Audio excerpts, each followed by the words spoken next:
alors que le Maroc s'apprête à mettre en place un processus de réorganisation des territoires qui devrait déboucher sur l'autonomie du Sahara occidental. Alger organise de son côté une conférence sur les violations des droits de l'homme au Sahara occidental. Le ton monte entre Alger et Rabat alors qu'une réunion décisive sur l'avenir du territoire doit se tenir lundi 4 octobre à l'ONU entre le Maroc et le Front Polisario. Rien ne bouge au Sahara occidental. Les négociations entre le Maroc et les indépendantistes du Polisario sont au point mort. Une situation intenable selon le secrétaire général de l'ONU. Ban Ki-moon a appelé le Maroc à reprendre les pourparlers. Message entendu.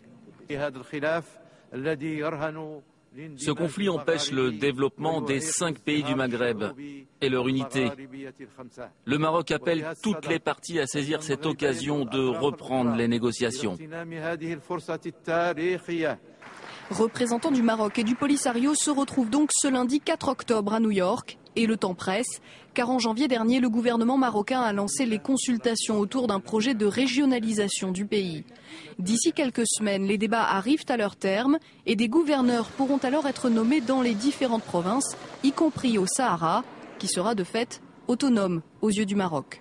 Le Maroc est libre de faire la régionalisation qu'il veut dans ces régions. Mais en ce qui concerne le Sahara occidental, c'est un territoire non autonome. Toute chose que le Maroc fasse dans ces territoires n'a aucune validité. Et pourtant, à l'approche de cette date, le ton monte. Lors d'une conférence à Alger sur la question du Sahara, le Maroc a été accusé de nombreuses violations des droits de l'homme.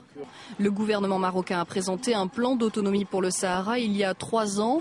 Depuis, il s'y tient et aucune avancée n'a été faite dans les négociations. Mais aujourd'hui, à l'appel de la communauté internationale, il se dit à nouveau prêt à en discuter. Si nous tendons la main pour arriver à une solution dans laquelle tout le monde puisse s'identifier, je pense qu'il est temps que l'Algérie et le Polisario comprennent le message. Plusieurs médiateurs de l'ONU ont déjà déclaré forfait, indépendance pour le Polisario, autonomie sous souveraineté marocaine pour Rabat. Chacun campe sur ses positions.